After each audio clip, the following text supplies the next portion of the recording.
They used to have them in Sydney and Melbourne, everywhere, you know, these Battle of the Bands with the radio station, or Hoadley's Violet Crumble Bar. I used to have the Hoadley's Battle of the Bands. Is that what you got if you won the Battle of the Bands? Probably two. You get two of each in the band member, so just be pleased with that. But anyway, and most of these band competitions I really think are crap anyway, but so the Saints made it in, and the final was at Festival Hall, so me and some friends went down to watch these bands play, and it was hilarious. So you had and these were the days in Brisbane to play gigs. If you wanted to be a band that got gigs, you had to wear satin clothes, shorts and top, and play status quo songs. So there was about 2 bands came on that day doing Roll Over, Lay Down, you know, like one band after the other in their satin outfits, you know, so it was quite comical.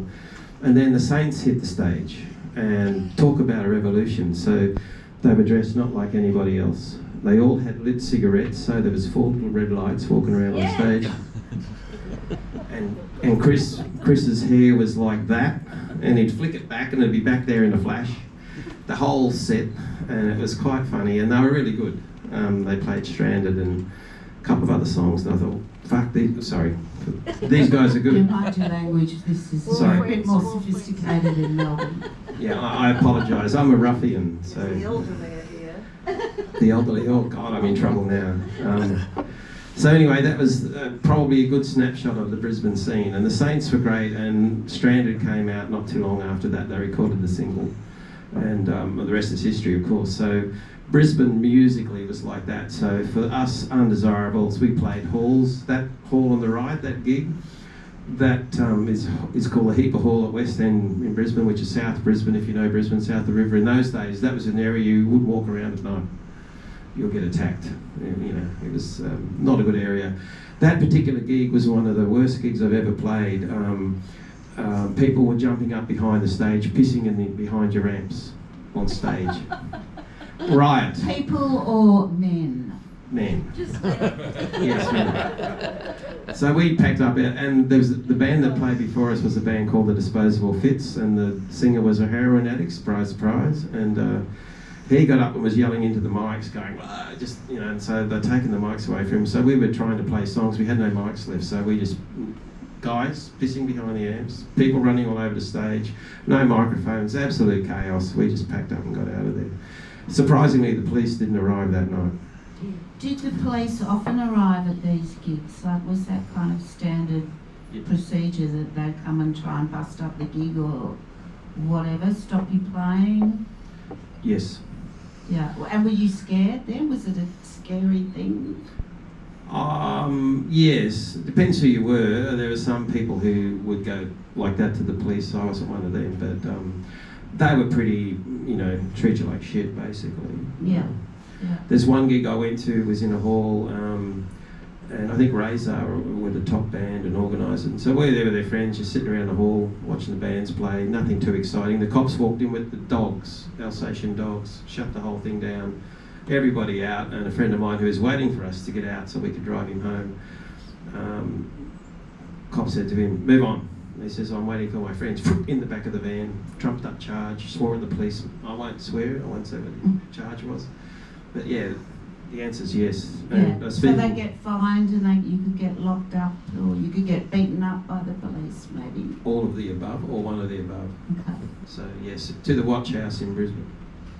So yeah, it was not a fun place. And that sort of led to a lot of people coming out of Brisbane in that area, that era, I should say, being pretty hard-nosed and not, you know, what's the word, had the commitment, because if you wanted to stay in doing this sort of music that we're doing, you had to, you know, really struggle to keep going at it. So, and do you think it informed the character of the music? Like when you were talking about the Saints before, like that sort of kind of punk rock ethos, or that determination, the rebellion, the aggression in the music. Do you think that this political situation in Brisbane, that it influenced the music?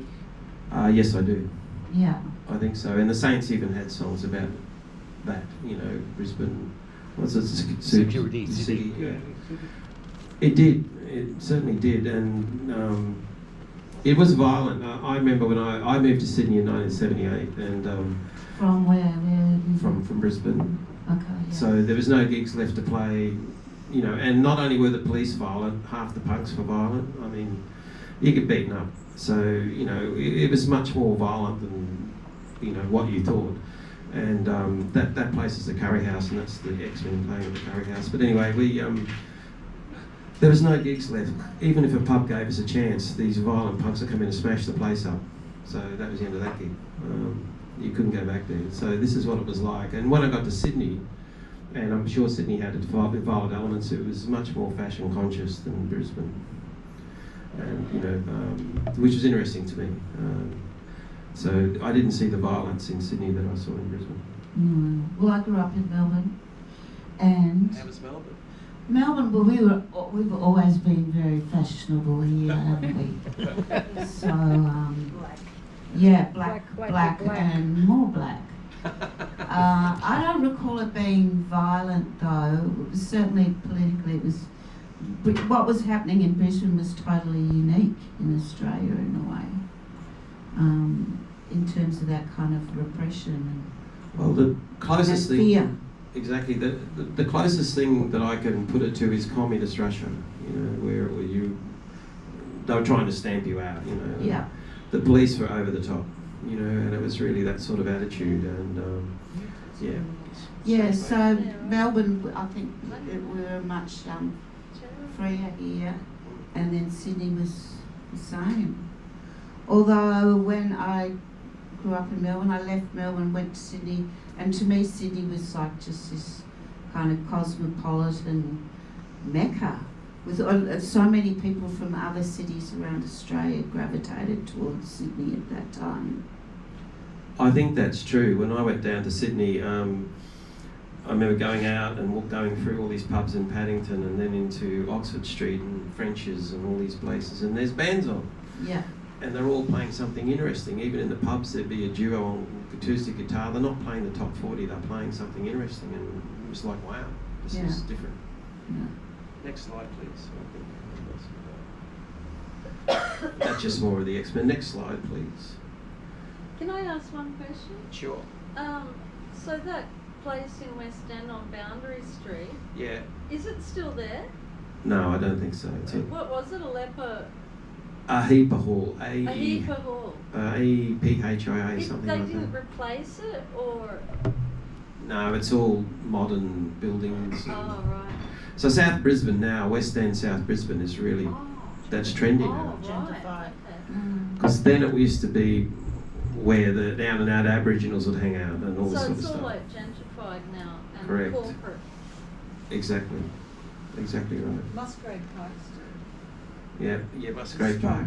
the strong Yeah, exactly. of the Indigenous. It's Oh, wonderful. oh, Yeah. Musgrave Park. Okay. I think that's still there, Bill. I think it's still there. So this next picture, I went to Sydney and I was actually playing jazz and learning jazz at Don Andrews Jazz School, if that means anything to anyone, it probably doesn't. But that was 78, and then in 79, John Hoey and Mark Kingsmill and I got a basement. If you know Mark Kingsmill, he's a drummer, or was a drummer in the Hoodoo Gurus and lots of other bands. John Hoey, I mentioned before. So we moved into this basement under a shop in Oxford Street, Paddington, and it was a drop-in centre, so everyone used to come around. And Sydney, and I'm sure Melbourne, you'll have to tell me whether Melbourne was like this. Darlinghurst, Surrey Hills, Paddington, King's Cross was a real centre for the indie underground type music scene, and I was right in the middle of that. And so it was a drop-in centre. So John Hoey had joined the Thought Criminals. Mark Kingsmill was in the other side with Rob Younger and crew. So I was looking for a band. So Janine Hall shows up. Janine in the pink, there's pink and red on the bass. And Janine from Melbourne royalty had just left a band called the Young Charlatans. And I remember hearing about the Young Charlatans, and another friend of mine, Jeffrey Wagner, of course, was in the Young Charlatans, who gone down in history as probably the most famous band that we don't have a record from.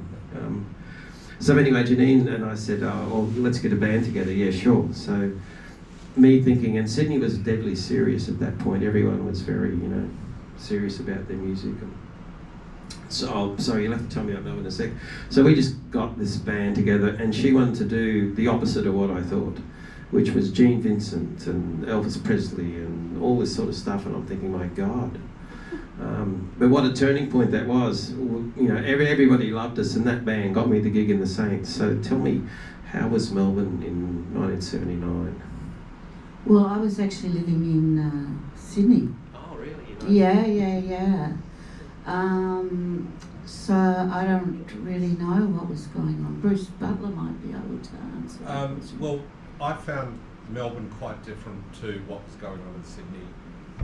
Just in as much as Melbourne, the punk scene was, and I suppose myself as well, sort of, you know, middle class, private school students. It didn't have the violence of Brisbane, that's for sure.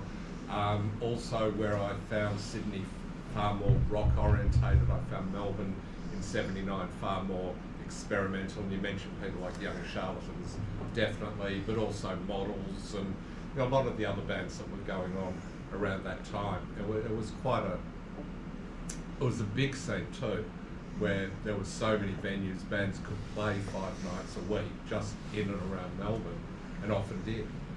Even touring bands. I mean, XTC were here in '79, and they played about 4 shows in Melbourne in 1 week, just in pubs. The Cure were here in 1980 and did the same. 5 nights they played up the road in Kew at the Prospect Hill, and then in South Yarra at Macy's, and then played at the Bombay Rock over in Brunswick.